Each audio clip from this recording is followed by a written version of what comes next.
সে একটি বই লিখেছে the 100 the most influential persons in the world history. 100টা মানুষের তালিকা তৈরি করেছে, বিশ্ববিখ্যাত 100 জন মানুষের। তার মধ্যে প্রথম নাম দিয়েছে কার? আইজাক নিউটনের নয়, রবীন্দ্রনাথ ঠাকুরের নয়, জিসাস খ্রিস্টের নয়, বরং প্রফেট মুহাম্মদ সাল্লাল্লাহু আলাইহি ওয়াসাল্লামের। তিনাকে যখন প্রশ্ন করা হলো আপনি তো মুসলমান নয়, তবুও কেন সারা পৃথিবীর ইতিহাসে তিনি এই মানুষটাকে পেলেন, তিনি ইনাকেই পেলেন যিনি প্রথম সারিতে থাকা উচিত?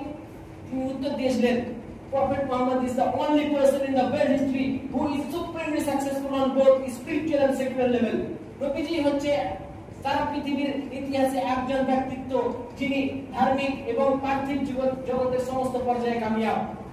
তো আমরা একজন শিক্ষক হিসেবে বেস্ট এক্সাম্পল নবীজির কাছে পাবো।